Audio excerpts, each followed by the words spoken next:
Ito na po ang dress up po ng Mori. Ayan po. Ayan. So, gantong-ganto rin po yung nare-receive nyo. Ay, wait, sorry. Kaya lang ito po dress up. Ganito po yung pwede nyong gayahan. Ayan.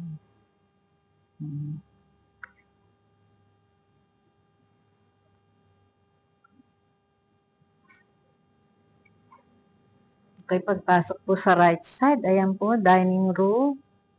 Pagpasok po dyan ng diretso, ayan po, matutumbok po natin ang living room.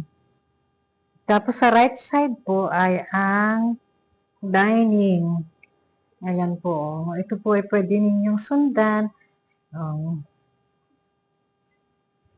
Di ba po, may garden, may sliding door po doon. Pwede po kayong maglagay ng garden sa lugar na yun.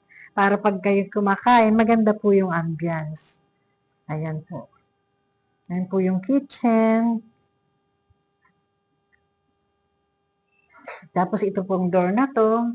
Itong door na to ay yung sa labas po na pwede kayong gumawa ng dirty kitchen. Or kung ano man gusto niyo gawin, o pwede kayong gumawa ng bodega na inyong gusto or labahan.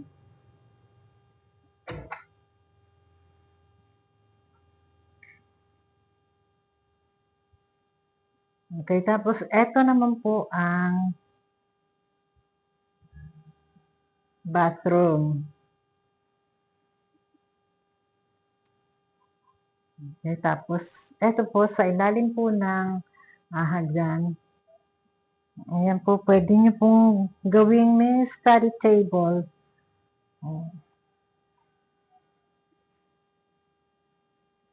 Okay, sa tabi po ng living room, ito po na yung hagdan. Okay, akitin po natin ang taas. Sinala ko lang po ang door kasi naka-aircon tayo. Lalamig.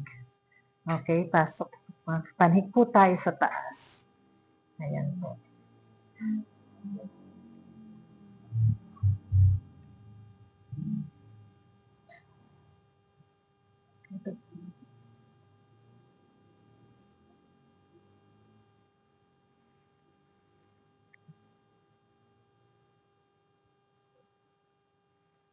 Okay, napag-ganda po, di ba? Okay. Ito po ay steel. Pinintirahan lang po.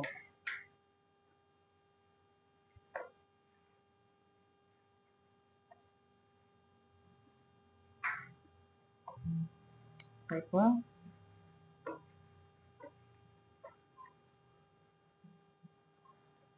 Okay, dito po, kung makikita niyo po, meron po siyang, bali ilang room po ito. First room, second room, ito yung magkatabi po itong room na to, first room at saka second room.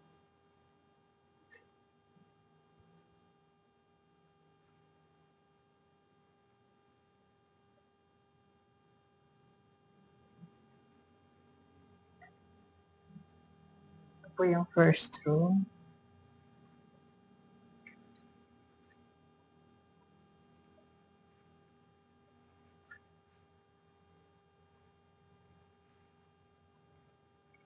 Ito po yung second room.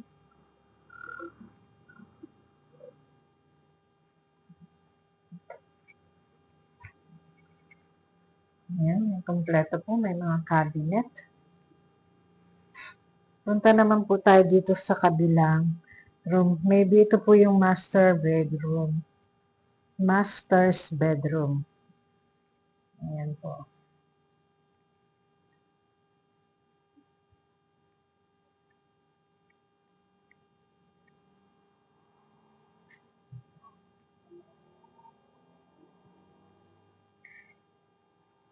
Ito po, mayroong cabinet.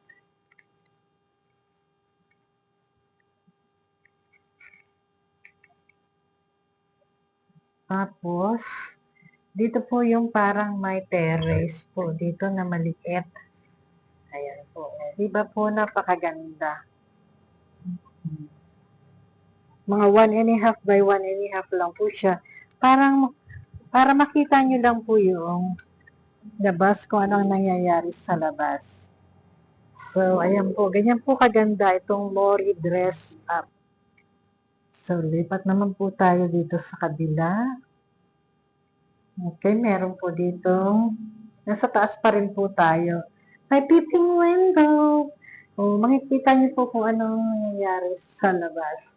Okay, everywhere, kahit saan kayo tumingin, makikita niyo po ang nangyayari sa paligid. Sa tapat po ng hagdan, ayan din po, may bintana din po doon. Para kita niyo po ang lahat ng nangyayari. Okay, dito na po tayo sa bathroom. Remember po, ito po ay dress up unit. So, ito po ay model kung paano nyo i-design ang inyong unit na makukuha para po kayo lang ay mayroong idea. So, dun po sa video ko ng turnover unit, yun po yung inyong marireceive. So, at pagkain po, pwede nyo nang gayahin na itong gantong design ng inyong magiging bahay. So, ayan po.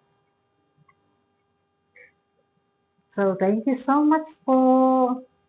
This is Vilma Kapugan. Just message me. Vilma Kapugan on Messenger. Thank you.